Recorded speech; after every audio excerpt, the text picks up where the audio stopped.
আমরা সাধারণত সংসার চালাতে গেলে কোনো টিপস ফলো করি না। যদি এই কয়েকটা টিপস আমরা ফলো করতে পারি তাহলে কিন্তু বছর শেষে আমাদের কাছে হাজার হাজার লাখ লাখ টাকা জমা হবে। টিপস ফলো করে অনেক সংসারে অনেক সচ্ছলতা আসে।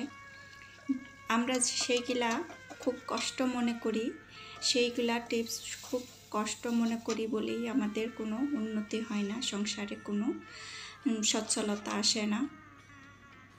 টিপসগুলা ফলো করে আমাদের অনেকটা ভালো হবে। ভালোর জন্যে আমাদের একটু কষ্ট করতে হবে।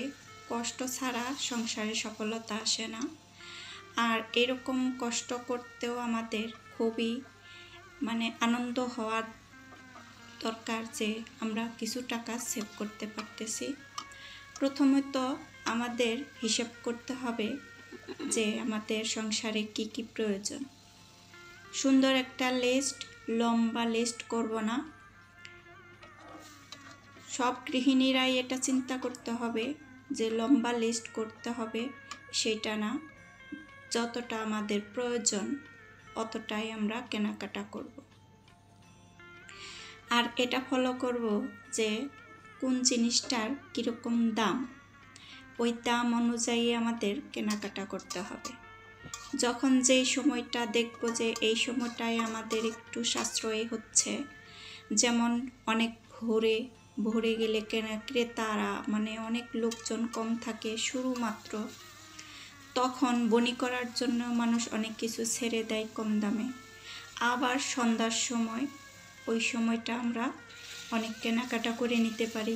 সবজিগুলাও অনেক সময় অনেক লোকজনে বসে থাকে, বেচা হয় না, সেইগুলা কম দামে বেচে দেয়। আর কি ভালোই থাকে সবজিগুলা, বলবো না যে নষ্ট হয়ে যায়। নষ্ট সবজি আমরা কিনবো কেন? ওই এক একটা সময় আমাদের বেছে নিতে হবে যে কোন সময়টা আমরা একটু সাশ্রয়ভাবে পাবো, কম টাকায় পাবো।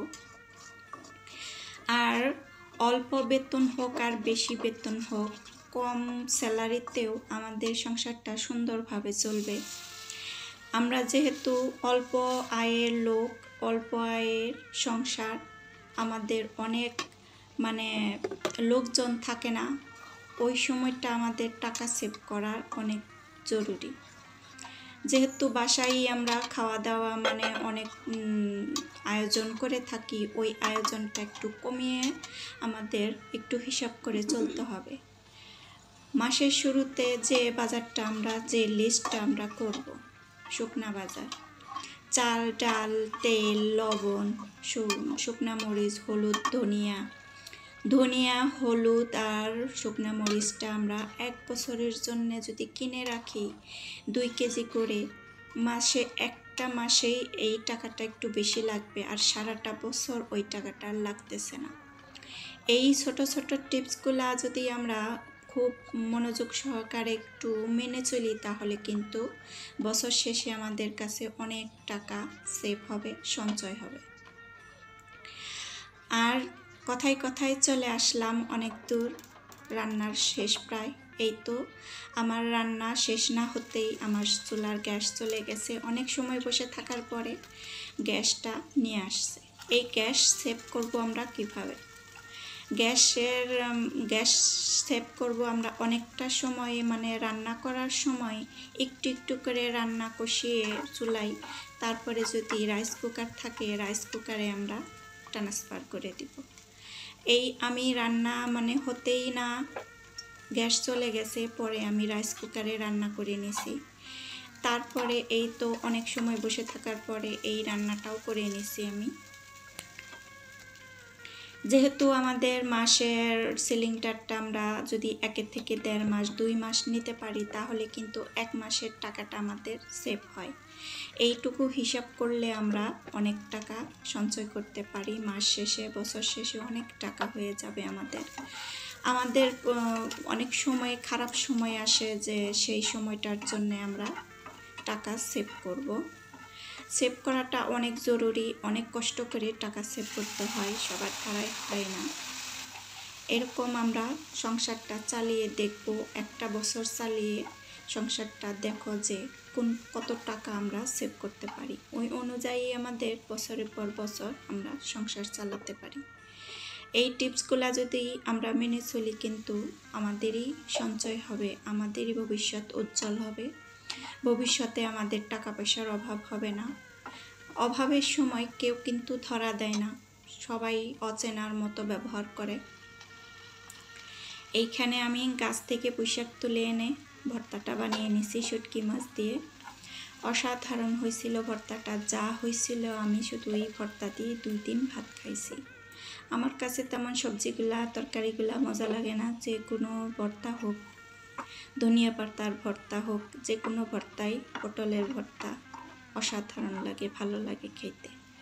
আজকের ভিডিওটা কেমন লাগলো জানিয়ে দিতে পারো কমেন্টের মাধ্যমে, যে আমার পাশে আছে এখন পর্যন্ত। ভালো লাগলে লাইক দিয়ে দেখে নিতে পারো। এর মধ্যে নতুন আপু ভাইয়ারা হইলে আমার পাশে থেকে যেতে পারো একটা কমেন্ট রেখে। আমি তোমার কমেন্ট ধরে চলে যাব তোমার পাশে। সালাম দিতে ভুলে গেছি, আসসালামু আলাইকুম। সবাই আমার সালাম নিও। আশা করি সবাই ভালো আছো। ইউটিউব ফ্যামিলির আপু ভাইয়ারা অনেক অনেক ধন্যবাদ আমার পাশে থাকার জন্য। যতটুকুই সাপোর্ট পাচ্ছি অনেক ধন্যবাদ সবাইকে, অনেক ভালোবাসা। যার ভিডিও দেখবো আমরা পুরো ভিডিওটা দেখে নেব, কেটে কেটে দেখবো না। কেটে কেটে দেখলে অনেকটা খারাপ হয় আমাদের পেজের। আমাদের নিজেদের পেজেই আমরা খারাপ করব না, যেহেতু আমি যদি কেটে দেখি অনেকেই আমার ভিডিও কেটে কেটেই দেখবে। সেটা অনেক সময় বোঝা যায় যে আমার ভিডিওটা কয়জনে কিভাবে দেখলো, ওয়াচ টাইমে বোঝা যায়। আর ভিউ তো বলা যায় চলে না। আর এর মধ্যে ভিডিও কিভাবে তৈরি করব বুঝতে পারতেছি না। এই তো আমার ভর্তাটা রেডি হয়ে গেছে। ভর্তাটা আমি বানিয়ে নিয়ে গরম ভাত দিয়ে খাবো, অনেকটা মজার সুস্বাদু। আমার এইটা রাত্রে ভর্তাটা বানিয়ে নিছি, অনেকটা মজা লাগছে। আজকে এই পর্যন্তই। ভালো থাকো সবাই, সুস্থ থাকো।